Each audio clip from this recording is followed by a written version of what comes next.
This woman, this is a bishop who gave like the inaugural sermon or whatever at a church after Trump's inauguration.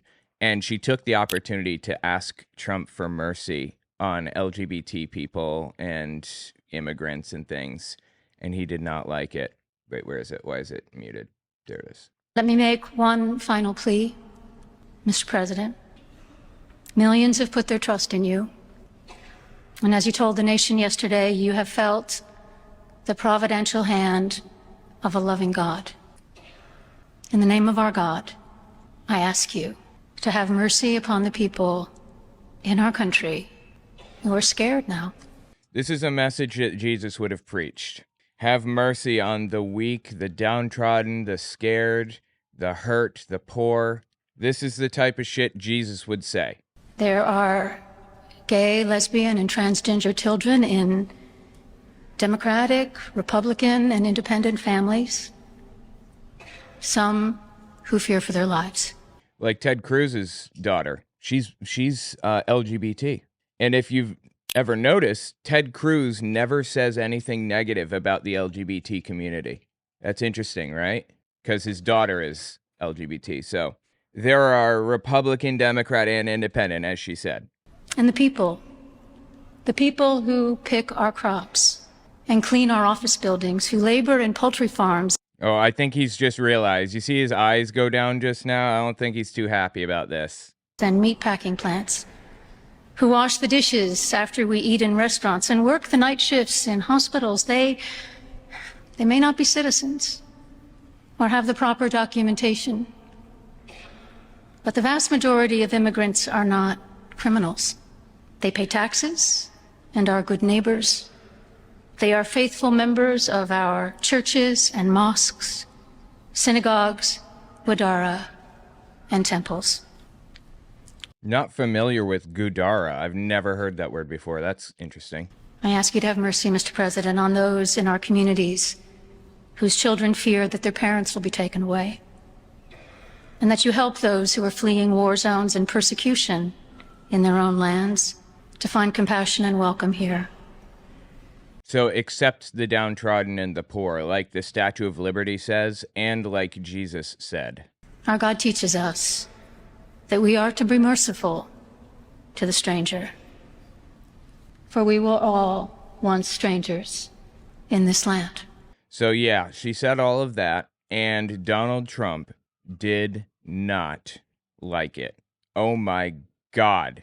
He came out and said all kinds of crazy stuff about it. Well, I want to watch the whole service. I want to watch the whole thing. It's only like 15 minutes long. So let's start from zero. Here's where it starts, basically. While we listen, we're going to play a game.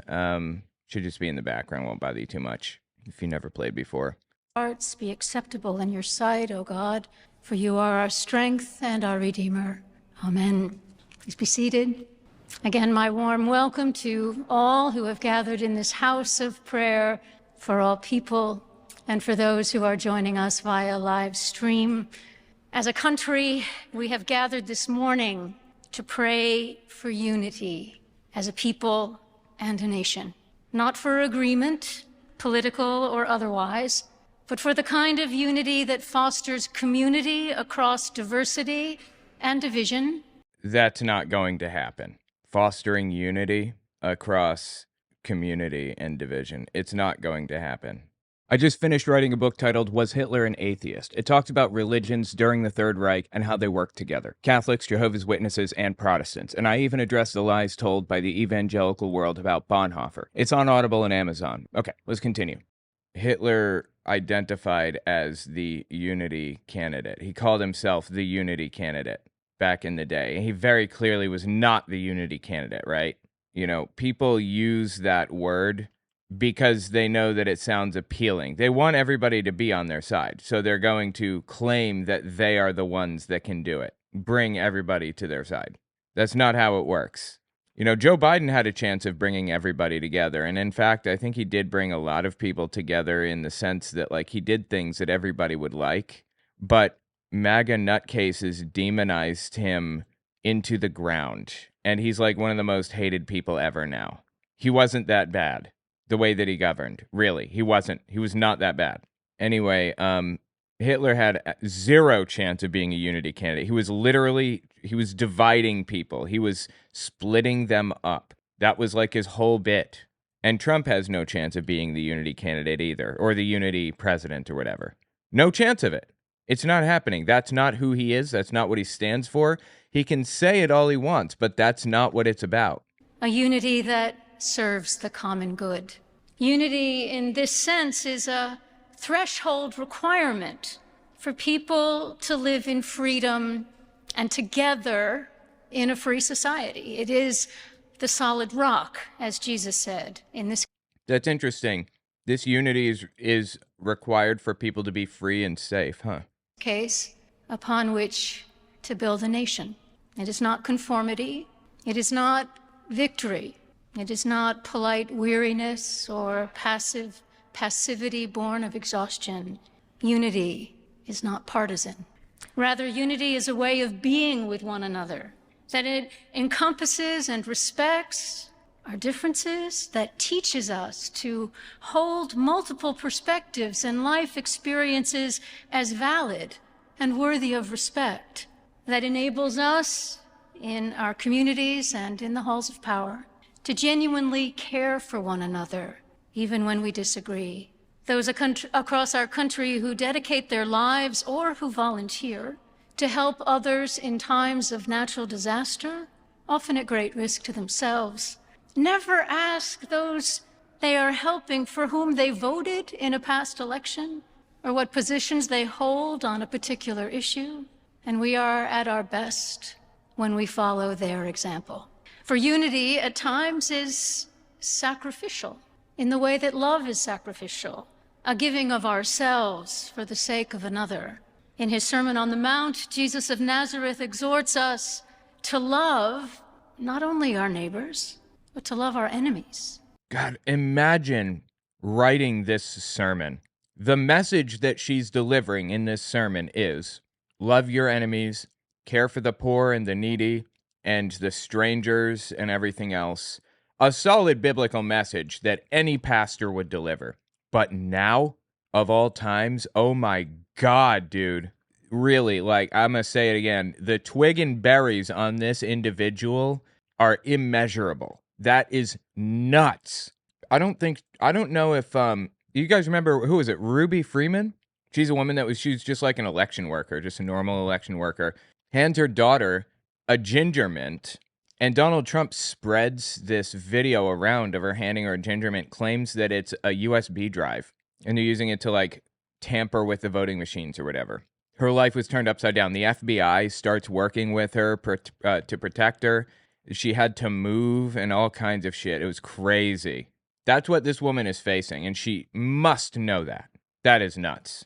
And to pray for those who persecute us, to be merciful as our God is merciful, to forgive others as God forgives us. And Jesus went out of his way to welcome those whom his society deemed as outcasts. This is a pretty clear message, right? Now, I grant you that unity in this broad, expansive sense it's aspirational, and it's a lot to pray for. It's a big ask of our God, worthy of the best of who we are and who we can be. But there isn't much to be gained by our prayers if we act in ways that further deepen the divisions among us. Interesting. Your prayer is pointless if you don't show that you're working toward what you prayed for. God won't give you what you want unless you show that you want it. That is an interesting point that she made there. I like that. Our scriptures are quite clear about this, that God is never impressed with prayers when actions are not informed by them, nor does God spare us from the consequences of our deeds, which always, in the end, matter more than the words we pray. Those of us gathered here in the cathedral, we are not naive about the realities of politics. When power and wealth and competing interests are at stake, when views of what America should be are in conflict, when there are strong opinions across a spectrum of possibilities and starkly different understandings of what the right course of action is, there will be winners and losers when votes are cast, decisions made that set the course of public policy and the prioritization of resources. It goes without saying that in a democracy, not everyone's particular hopes and dreams can be realized in a given legislative session or a presidential term, not even in a generation. Which is to say, not everyone's specific prayers, for those of us who are people of prayer, not everyone's prayers will be answered in the way we would like. But for some, the loss of their hopes and dreams will be far more than political defeat, but instead a loss of equality and dignity and their livelihoods. Given this, then, is true unity among us even possible? The answer is no, it's not possible, because MAGA doesn't want it.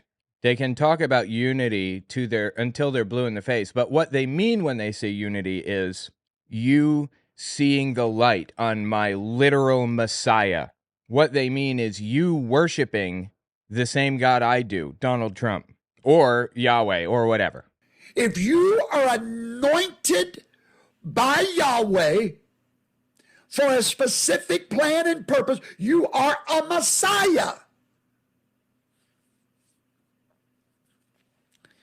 Yeshua was the Messiah of mankind, but Donald Trump is the Messiah of America. That is what's meant. And until you do that, there won't be unity, because they won't allow unity unless it's unity around that. I don't want to keep bringing it back to this, but this is so analogous to World War II, it's crazy. We saw the exact same shit happening there. But you know what's interesting? One major difference, aside from the fact that, like, Hitler was like 45 through most of his stuff, and Donald Trump is like 80-something. Trump has been viewed as a joke for a long time. Hitler was not a joke, and he didn't like being viewed as a joke. You know, he pulled a gun on people one time in a beer hall. He's getting ready, and he held people hostage and shit. He's a nutcase. He was always a nutcase, and everybody knew that about him. Trump is a nutcase, but he's an idiot, and everybody knows that about him. Anyway, that's one major difference. Should we care about it? Well, I hope we care. I hope we care. Because the culture of contempt that has become normalized in this country threatens to destroy us. We are all bombarded daily with the culture of contempt. Interesting. Messages from what sociologists now call the outrage industrial complex. Some of that driven by external forces whose interests are furthered by a polarized America. Russia. Contempt fuels political campaigns and social media, and many profit from that. But it's a worrisome, it's a dangerous way to lead a country. I'm a person of faith, surrounded by people of faith. I have no idea how she was picked for this job. That is wild. Somebody, somewhere along the line, is pretending to be a Trump supporter when they're not. I don't see any other way around it. And with God's help, I believe that unity in this country is possible. Not perfectly, for we are imperfect people and an imperfect union, but sufficient enough to keep us all believing in and working to realize the ideals of the United States of America, ideals expressed in the Declaration of Independence with its assertion of innate human equality and dignity. And we are right to pray for God's help as we seek unity, for we need God's help, but only if we ourselves are willing to tend to the foundations upon which unity depends.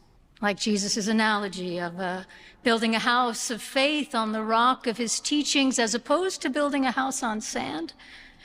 The foundations we need for unity must be sturdy enough to withstand the many storms. Like, I appreciate what she's doing here, but it's not happening. There's absolutely no chance whatsoever. It is just not going to happen. That threaten it. And so what are they? The foundations of unity? Drawing from our sacred traditions and text, let me suggest that there are at least 3.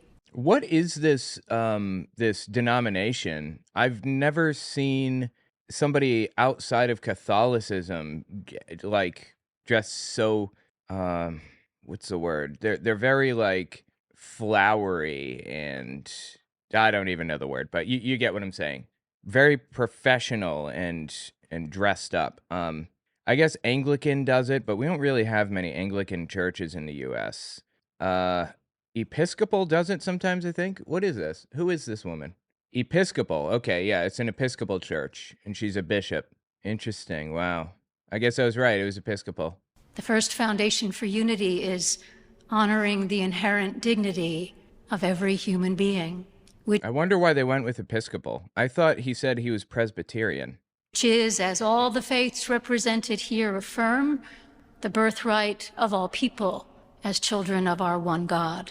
In public discourse, honoring each other's dignity means refusing to mock or discount or demonize those with whom we differ.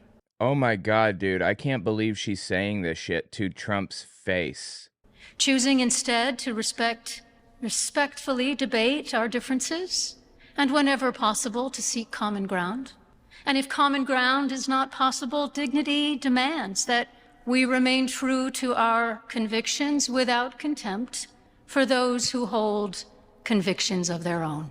Second foundation for unity is honesty in both private conversation and public discourse. That's one of the big problems with MAGA. There isn't good faith. They don't act in good faith. They're out to weasel people into believing things that aren't true, if that's what it takes. Just one super basic example. Hold on. Where is it? I put it somewhere. It's this is what I'm talking about when I say bad faith. Elon Musk tweets this out. Kamala vows to be a communist dictator on day 1. Can you believe she wears that outfit?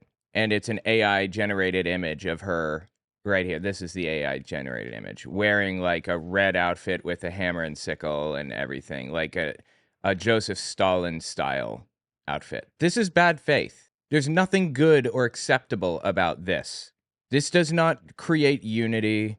This doesn't join people together or lower tensions in the country or any of that shit. It does none of that. It's depraved trash. But you know what? She's speaking to the right crowd, the ones that need to hear it over anybody.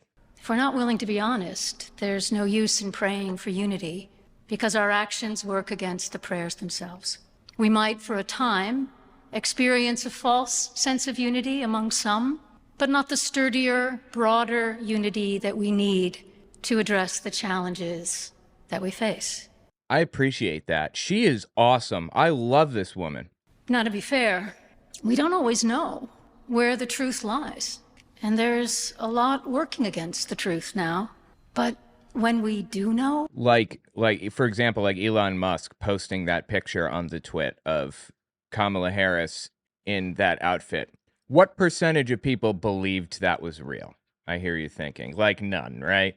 Just remember that 7% of the United States believes that chocolate milk comes from brown cows, okay? Some subset of the population will believe anything because they're idiots. They are suckers. So when Elon Musk... Oh, yeah, and you know what else? What percentage of the population needed to vote differently to have gotten Kamala Harris in? Somewhere around 1 or 2% at most. And 7% believe that chocolate milk comes from brown cows. You're starting to see where I'm going with this, I'm sure. When we know what is true, it's incumbent upon us to speak the truth, even when, especially when, it costs us. And the third and last foundation I'll mention today is foundation for unity is humility, which we all need because we are all fallible human beings. I appreciate that.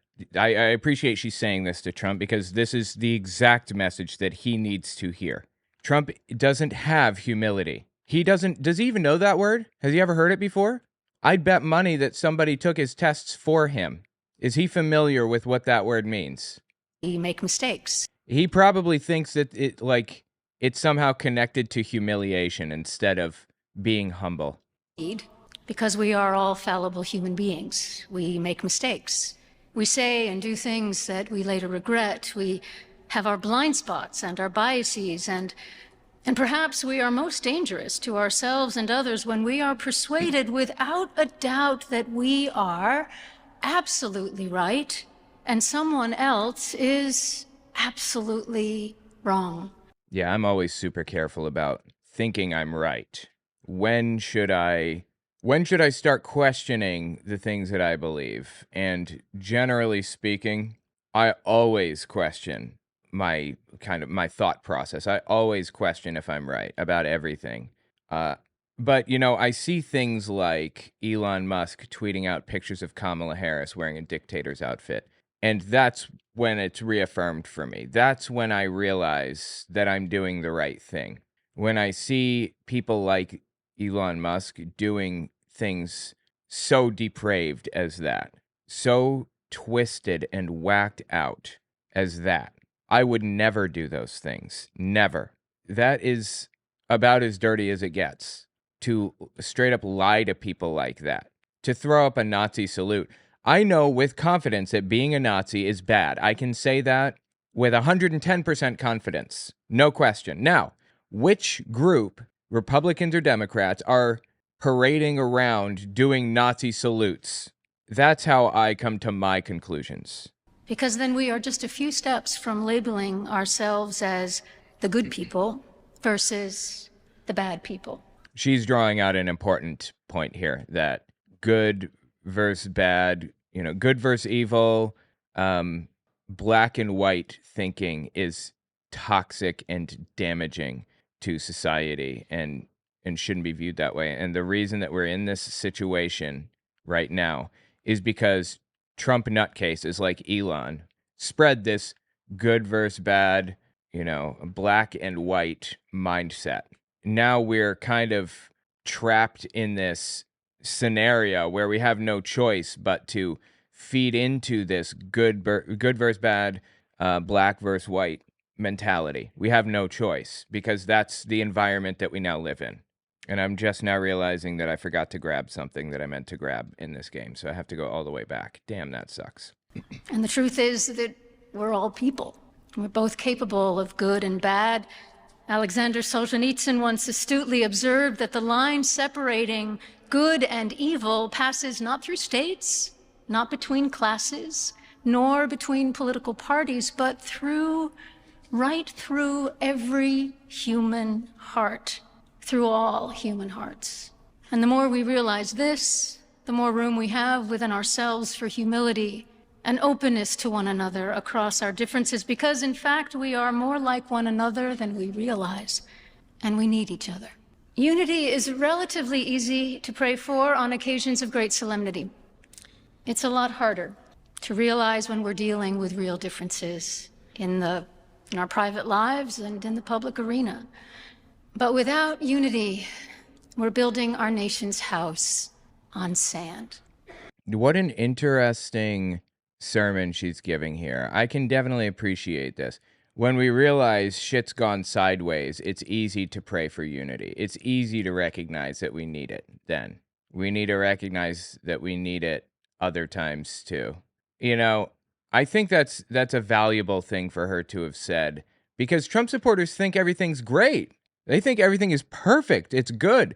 Everything's working out perfectly well. Everybody's happy. The only people that aren't happy are like trans people who are trying to groom children, and that's it. This message is so perfectly designed for Donald Trump and his little nutcases. I love it. And with a commitment to unity that incorporates diversity and transcends disagreement, and with the solid foundations of dignity, honesty, and humility that such unity requires, we can do. This is literally just a message from Jesus. That's it. This is the type of shit Jesus said. There's no additional anything. It's nothing special or crazy or whatever. Nothing added in. This is just a message from Jesus. Now, to the evangelicals out there, you are contradicting Jesus by saying that this woman should apologize. Get your head out of your ass. If you claim to be a Jesus lover, show it. honesty and humility that such unity requires, we can do our part and in our time to realize the ideals and the dream of America. Let me make one final plea, Mr. President. Oh boy, here it is. Millions have put their trust in you. And as you told the nation yesterday, you have felt the providential hand of a loving God. In the name of our... he loves like manipulating religious people. He loves taking advantage of these poor suckers, knowing that they'll do anything that he says, up to and including calling him a messiah, if only he panders to them a little bit. So he waves at them and says, yep, I'm a Jesus lover. Sure thing, that's me. I love Jesus. Told the nation yesterday, you have felt the providential hand of a loving God. Bullshit. I think he's an atheist, truthfully. I think Trump is an atheist. In the name of our God, I ask you to have mercy upon the people in our country who are scared now. There are gay, lesbian, and transgender children in Ooh, boy. Democratic, Republican, and independent families, some who fear for their lives. And the people who pick our crops and clean... That bit about LGBT kids, that isn't going over well with people. I mean, she's absolutely 100% correct about everything that she's saying here. And Jesus cared about taking care of everybody. But, like, leave it to an evangelical nutcase to not just misinterpret what the Bible said, but completely erase parts of it.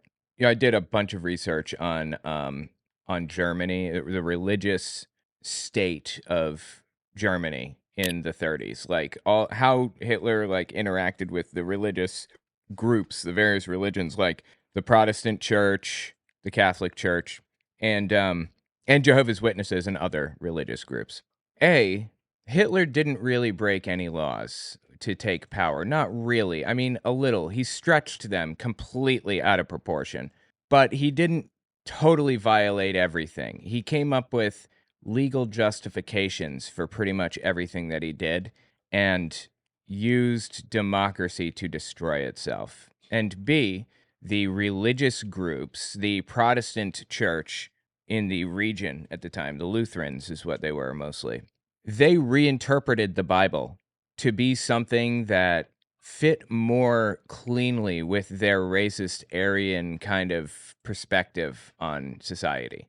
They excluded some verses, like verses from Paul. Anything that Paul wrote, pretty much, they scrapped. But they didn't have to get rid of much to make it fit with their ideology. And that's what Trump nutcases are doing. They're excluding some things. I mean, they haven't removed it from the Bible, obviously. They're just not reading it. They're just kind of ignoring it. Leaving now? All right, love you. See you later. Alpha40 says bye to the chat. Anyway, they're just ignoring it. They're pretending it's not in there. Like, love your neighbor as yourself. And all that stuff that Jesus said about treating people well, the immigrants. Isn't there a bit about immigrants in the Bible, too? I'm pretty sure there is. They're completely ignoring this stuff. Labor in poultry farms and meatpacking plants, who wash the dishes after we eat in restaurants and work the night shifts in hospitals. They may not be citizens or have the proper documentation, but the vast majority of immigrants are not criminals. They pay taxes and are good neighbors. They are faithful members of our churches and mosques, synagogues, wadara, and temples. I ask you to have mercy, Mr. President, on those in our communities whose children fear that their parents will be taken away. Yeah, this is a real fear. And that you help those who are fleeing war zones and persecution in their own lands. What she's referring to is people that cross the border. People that cross the border are not here illegally. They're refugees applying for asylum status, which is legal. The reason there's a hole in the border, it's not a hole in the border, it's a humanitarian corridor. You've probably heard about those a lot from Ukraine, where they were letting women through these humanitarian corridors. That's what it is, so that they can make it to the closest UN refugee center to request asylum. This is something that's been discussed and worked out with the UN, and to my knowledge, legally has to exist according to the UN, like international law. But instead of allowing people to cross over and request asylum legally. Trump nutcases have literally put razor wire in the water to cut people to pieces who try to reach the UN Refugee Center. Seriously. So, anyway, the point is that these people that she's referring to are not illegal. And none of them are illegal. It's not a criminal offense to cross the border, to my knowledge. It's a civil offense, like a speeding ticket, basically. You pay a fine, and that's about it. But again, the people crossing the border are doing it legally. They're requesting asylum, by and large. Find compassion and welcome here. Our God teaches us that we are to be merciful to the stranger, for we were all once strangers in this land. Check it out. Link got Marin. Yeah, that's funny. That's always funny when he picks her up like an item and says, haha, I got it. May God grant us the strength and courage to honor the dignity of every human being, to speak the truth to one another in love, and walk humbly with each other and our God for the good of all people in this nation and the world. Amen. That was hard hitting as it gets. Now, we're at 119.08. We'll come back to this point in just a second, but oh shoot, they didn't show the Trump's faces. Let me see if I can find another shot here. Post-inauguration prayer service, Trump face. Here. Unity is relatively easy to pray for on occasions of great... Yeah, let's just watch like just a little bit of the same thing, but now you can see Trump's face in it, okay? And you can see like people shifting around. You can see Eric Trump like nodding his head and stuff, or you can see Eric Trump shaking his head and stuff. Unity is relatively easy to pray for on occasions of great solemnity. It's a lot harder to realize when we're dealing with real differences in our private lives and in the public arena. Tiffany Trump there on the right, she doesn't seem too happy either. It's really sad that she's like gone down this bizarre rabbit hole because she wasn't always a nutcase like this, as far as I can remember. Like, she didn't really have contact with her dad pretty much at all for a while. But I guess Ivanka was replaced with Tiffany when Ivanka said, I don't want nothing to do with this. This is insane. But without unity, we're building our nation's house on sand. And with a commitment to unity that incorporates diversity and transcends disagreement, and with the solid foundations of dignity, honesty, and humility that such unity requires, we can do our part and in our time to realize... Dude's just like staring into the void. Like, look at his beady little eyes. Somebody approaches me with eyes like that in the dark, I'm going to stab him. That's disturbing shit right there. The ideals and the dream of America.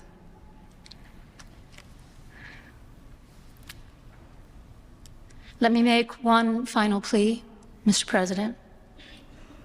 Millions have put their trust in you.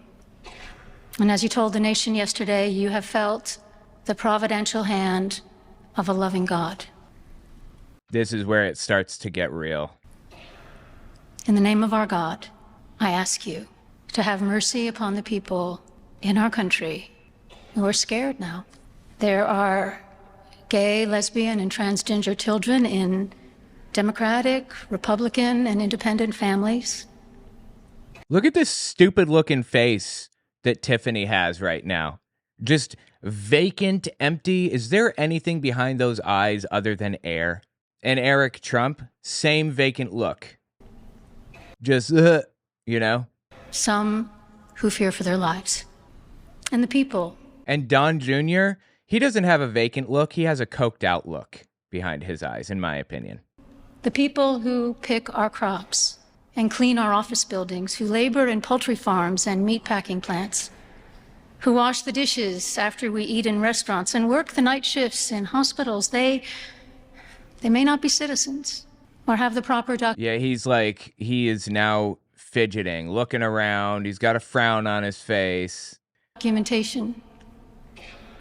But the vast majority of immigrants are not criminals. They pay taxes and are good neighbors. Most of them are deadpan, though. It's impressive that they can stay deadpan for so long. It's probably the Botox, right? Are faithful members of our churches and mosques, synagogues, wadara, and temples. I ask you to have mercy. There he goes. Now Eric Trump nodding his head, or there Eric Trump shaking his head like he's pissed off that a pastor is telling people that Jesus said to love everybody. This infuriates him. I ask you to have mercy, Mr. President, on those in our communities whose children fear that their parents will be taken away, and that you help those who are fleeing war zones and persecution. Yeah, you look at okay, now I can see something behind Tiffany's eyes. It's no longer vacant. It's those parents. That's what she's thinking right now. Just about guaranteed. In their own lands, to find compassion and welcome here. Our God teaches us that we are to be merciful to the stranger. Dude, not for nothing, but Melania looks like really old here, doesn't she? Is it just me? She looks old as sin, bro. Seriously, what is going on here? For we were all once strangers in this land. Oh my God, dude. And like the church leaders, whoever it is, just stood by and watched as this played out. Can you imagine being one of those church leaders standing there watching this? Oh my God, dude. I would be scared for my life. Right now, at this moment in the sermon, if I were standing there watching her do this, I would be on the phone in the back with a security agency, like a private security agency. No joke. May God grant us the strength and courage to honor the dignity of every human being, to speak the truth to one another in love. You know, Tiffany Trump's face tells you everything you need to know about this family. It's just this smug, go fuck yourself, like I give a shit about anybody or anything except myself look, you know? Like, she's standing here talking about the lives of innocent people and how they're going to be cut short needlessly. And Tiffany's just like, go fuck yourself. And walk humbly with each other. Tiffany is the one in the top right. She's the blonde behind Melania, to the right of Melania, if anybody's wondering. To honor the dignity of every human being, to speak the truth to one another in love, and walk humbly with each other and our God for the good of all people in this nation and the world. I honestly wonder what's going to happen to this bishop now. Like, is something going to happen to her? Seriously, is she gonna like wind up dead or something? I'm not joking. I didn't feel like we're in that phase of the country where we have to worry about people like being killed or whatever. And honestly, I don't think that we are in that stage, but I do think that we're at the point where stochastic terrorism is a really big problem. If you're unfamiliar, because I'm sure like some people probably unfamiliar with it, but it's stochastic terrorism is like the idea that an event, a terroristic event, is probable based on, you know, events, but based on people demonizing others. Like Stefan Molyneux, for example, if you remember him, he famously did stochastic terrorism all the time. Demonize Hillary Clinton, say she should be in jail, she should be dead, and all that stuff. It's statistically likely, in fact, statistically guaranteed almost, that some lone nutcase is going to do something psychotic to make that a reality. Like if Trump says she should be dead enough times, say 30% of the country listens to him, 10% of that group agrees heavily, 2% of that group has the means to do it, like the weapons and the opportunity and everything, and just 1% of that group is psychotic enough to do it. So now we're down to like 100 people who are capable of doing it, interested in doing it, and are psychotic enough to pull that trigger. That's stochastic terrorism. I don't think we're at the point where this woman needs to worry that, like, Donald Trump's going to send hitmen. I don't believe that. He doesn't need to. Stochastic terrorism does the job for him. Demonize her or not. He doesn't even need to say a damn thing about her. His supporters are psychotic enough now that they just have to see what happened. They just have to listen to what she said. That's it. And it's over. Somebody's coming for her now at that point. Anyway, I hope that like some shit doesn't happen to her, honestly. Like, I'm really worried about her. But tell me what you think about it in the comments.